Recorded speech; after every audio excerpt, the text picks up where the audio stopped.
Hello, people! Mais uma vez aqui com vocês, Paty Vitorino, para falar um pouquinho sobre as questões da iPhone, né?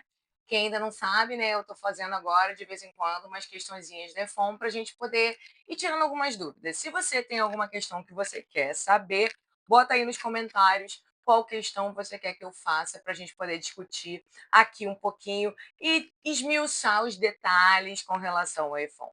Né? Então, hoje a gente está falando sobre a questão de 2016, a prova branca, a questão número 5. Então, vamos lá falar sobre a questão número 5, galera. Na questão número 5, a gente está lidando com pronomes relativos, né? Eu tenho uma grande amiga minha de trabalho que ela fala que eu sou fã de pronome relativo com todas as forças. Na realidade, eu gosto um pouquinho porque ele tem várias regrinhas legais para a gente gravar e ficar safo. E aí a pergunta é simples, para você selecionar aquela que está correta, né? Então, quando a gente vê aqui, a nossa alternativa correta é a letra B, tá? Então, Susan has written a book of which I've forgotten the name. Eu posso fazer dessa maneira a estrutura, ou necessariamente eu posso fazer Susan has written a book whose name I've forgotten. Não tem problema, tá? Então, está super correta. E aí, vamos lá. O que está errado nas outras alternativas? A primeira alternativa é um erro que, se a gente analisar pela todas as regras que a gente já estudou com relação a relative clauses e relative pronouns, ela acaba tendo certa. Só que o problema é esse cara aqui. É o verbo to play no infinitivo. A partir do momento que eu boto to play no infinitivo, eu tenho duas possibilidades, tá? Ou eu necessariamente corto o it aqui, tá? Então eu vou ter que fazer I wish the children had a garden to play in. Ou eu posso trazer a preposição para frente do meu objeto e aí, consequentemente, vai estar de boa. Então, I wish the children had a garden in which to play. Nessa estrutura, não há como você manter o which aí presente nessa situação, tá? Então, essa questão, essa letra está errada. A letra C, ela está errada pelo simples problema relacionado à formalidade da língua. Óbvio, essas coisas vêm caindo? Sim, porém, a prova Defon ainda utiliza.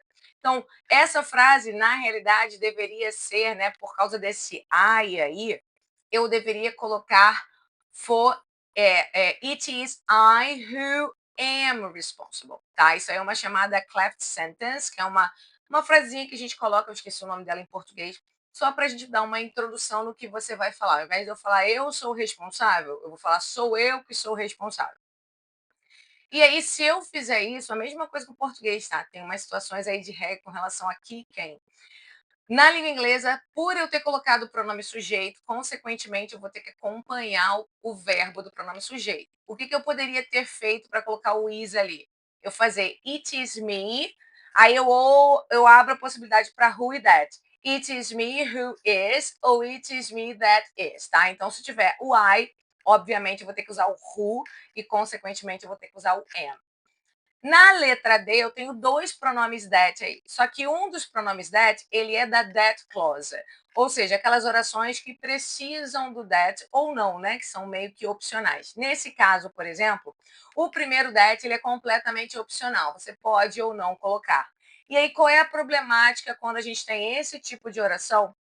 E o pronome relativo vem como sujeito. Olha a exceção à regra aí.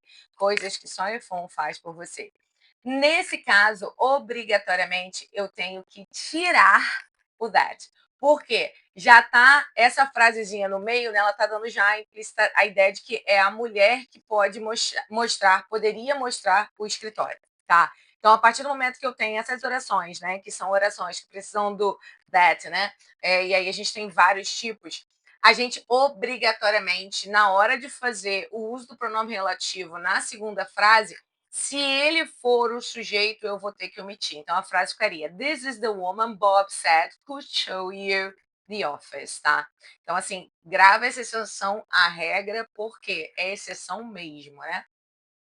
A última, galera, se você sabe que essa última tá errada, meus parabéns, você sabe basicamente o básico com relação ao pronome relativo, que é, na função de objeto, o who não pode ser precedido de preposição. Nesse caso, obrigatoriamente, a gente tem que fazer o whom, tá? Então, assim, quando a gente fala de pronome relativo, a gente tem que saber as regras. Se você não sabe, cara, tem duas situações. Ou você estuda que nem um louco sozinho, ou você faz o meu curso.